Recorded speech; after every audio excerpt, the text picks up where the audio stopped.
Olá, nossos amigos aí do canal Doutor Agro, nosso boletim fechando esse mês de janeiro, o Agro 30 tá aí para vocês, tratando dos três grandes blocos, como sempre, né? Os fatos que marcaram dezembro e janeiro no nosso agro, os 5 pontos para acompanhar agora em fevereiro desse ano de 2023 e um pouco das viagens aí já acontecendo fortemente no mês de janeiro, lindas imagens, produção de suínos, de colheita, fiquem aí até o final.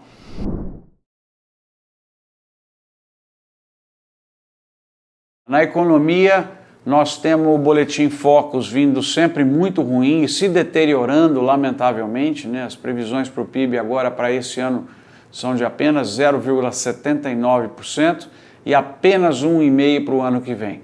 É torcer para a turma estar errada, né? Taxa de juros também perspectiva de não cair, a inflação veio um pouquinho mais alta e o câmbio também um pouco mais alto, que eu não acredito, né? Eu tenho uma fé que nós vamos baixar dos 5 logo aí no valor do real em relação ao dólar.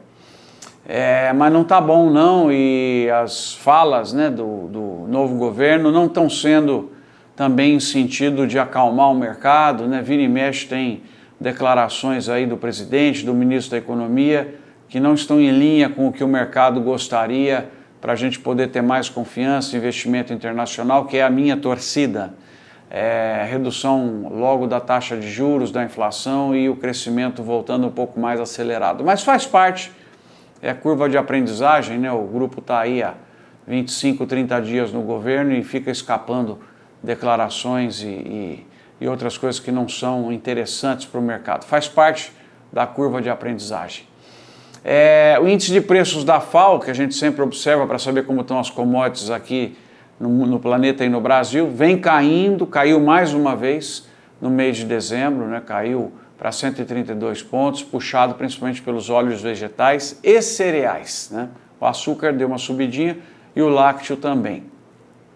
Inflação subiu também 0,25%, IPCA, e no acumulado nós estamos com 5,48% dos últimos 12 meses.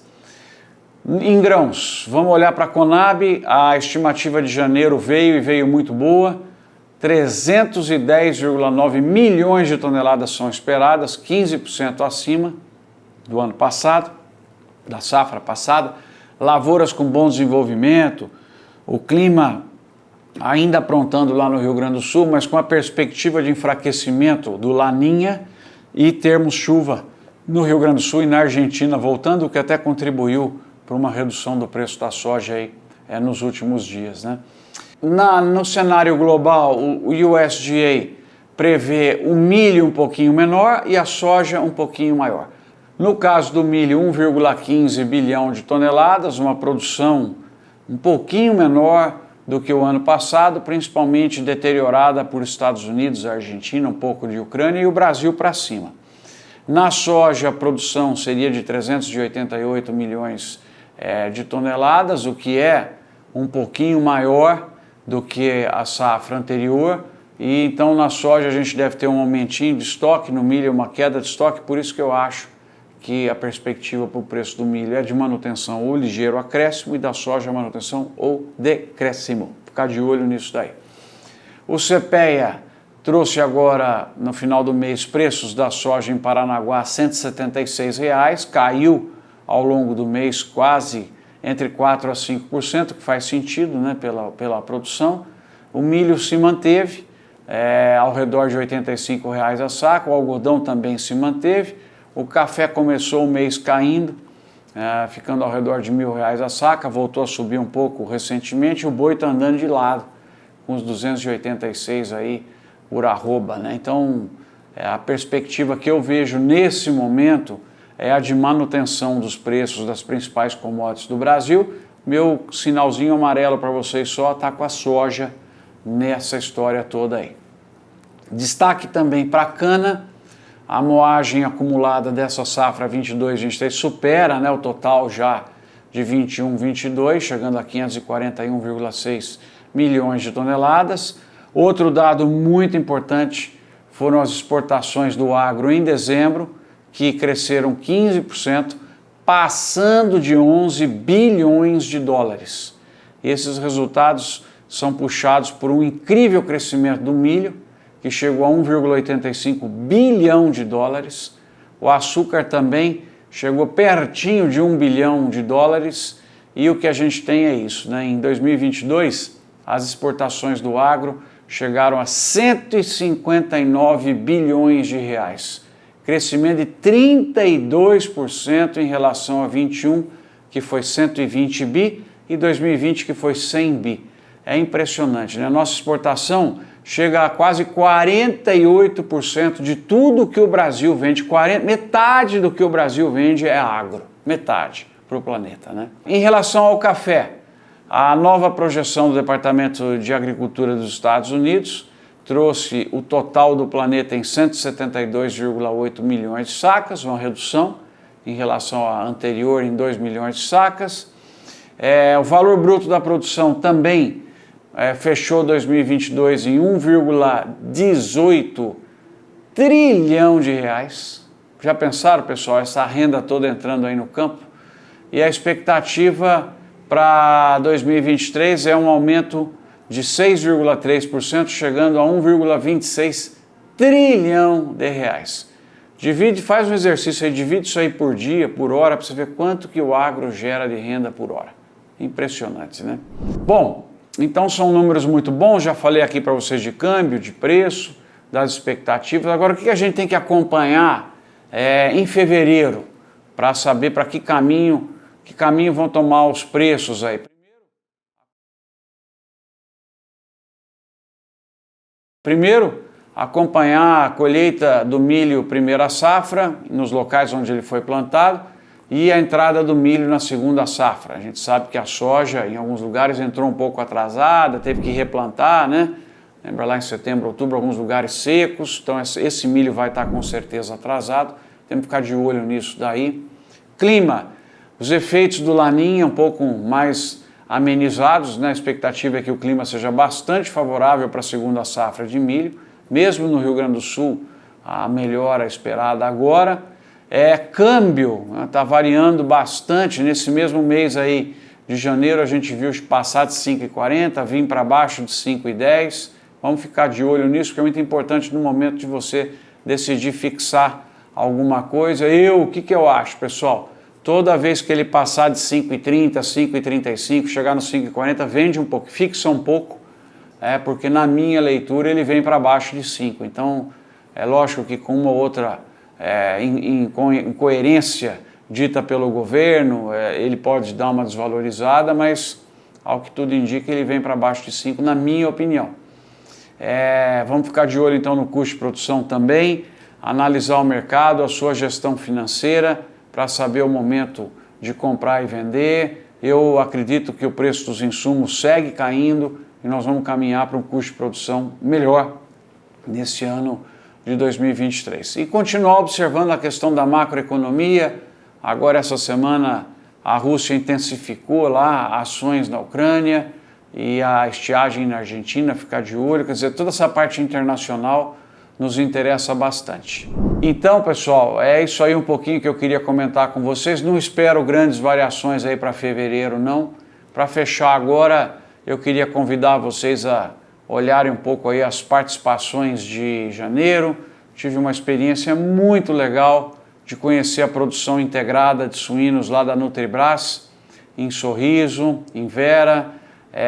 Deixo aí umas fotos e vídeos para vocês olharem. Bonito a colheita de soja, né, o plantio de milho, enfim, conhecer pessoas interessantes aí, mesmo no mês de janeiro, começou já muito agitado, e convido vocês a olharem um pouquinho dessas fotos aí ao final, tá bom? Desejando aí um golinho final muito bom de janeiro para vocês e um fevereiro excelente. Eu acho que esse ano nós vamos ter menos surpresas e o governo, né, o nosso governo, que ele possa olhar para frente. O atual presidente desnecessariamente atacou o ex-presidente Michel Temer. Não é isso que o Brasil precisa agora. Nós precisamos agora de acalmar, esses fatos lamentáveis aí que nós tivemos em janeiro. não se repetirem. Fica o meu pedido ao governo, aos ministros, vamos olhar para frente, esquece o ex-presidente, esquece o passado, nós precisamos olhar para frente, pessoal. Esse país precisa de paz, precisa de trabalho, né? Trazer oportunidades para as pessoas. Vamos olhar também, governo, essa questão da falta de mão de obra no campo, essa política de bolsas, aonde se as pessoas conseguem assinar a carteira, elas deixam de receber. Isso está gerando um problema que eu já queria avisar aqui, a mão de obra está muito complicado em todas as atividades, então vamos a isso. É gerar renda, desenvolvimento para trazer as pessoas para o mercado de trabalho, tá bom? Vamos olhar para o futuro, chega de falar do passado, a gente não quer isso daí mais. Obrigado, pessoal, valeu!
Porque daí ela não...